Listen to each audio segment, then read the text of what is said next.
What has happened to us? That we've gone so far away from the deen. We claim to be Muslims, but what do we know about our deen?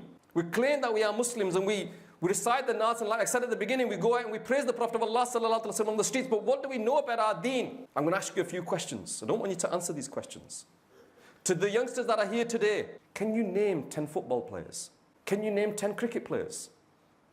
To our elders, can you name 10 politicians? Can you name 10 film stars? And you're probably thinking, you know what, yeah, I reckon I could do that. Okay, I'm going to ask you a question. Right? Can you name the 10 companions that were guaranteed paradise? The Ashra Mubashara. Okay, let's make it easier. Can you name 10 companions?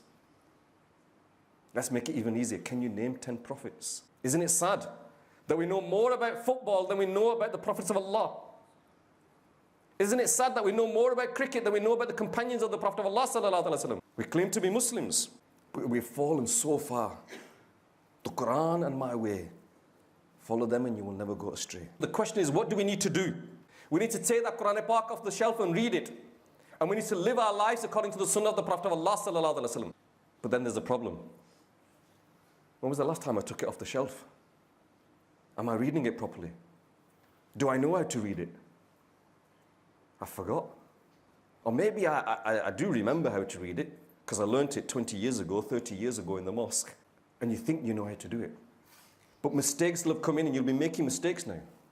When it comes to the Sunnah of the Prophet of Allah sallallahu alaihi wasallam, we need to sort ourselves out. We need to live our lives according to the Sunnah of the Prophet of Allah sallallahu alaihi wasallam. And we need to be proud of that. You know, especially the youngsters that are here today, you need to be proud of who you are. I'm a Muslim. I'm proud of who I am. When you're at college, when you're at university and people say to you, look, there's going to be a party tonight, come on, we're going out for a drink. No, I'm a Muslim, I don't do that. There's going to be a party, there's going to be girls there. I'm a Muslim, I don't do that. Because if you're not proud of who you are, nobody's going to be proud for you. Are you going to be a leader or are you going to be led?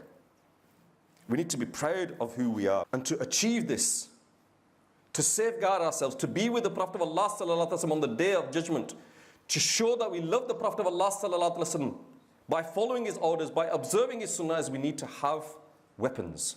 Now when I say weapons, I'm not saying guns and Kalashnikovs, I'm saying knowledge.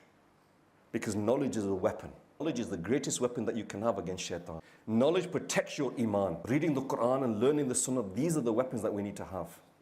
And if we had them weapons, then maybe the Muslims that are in the state today, they would not have been in that state. So we need to wake up. We need to learn how to protect our iman. And our iman is the most precious thing that we've got.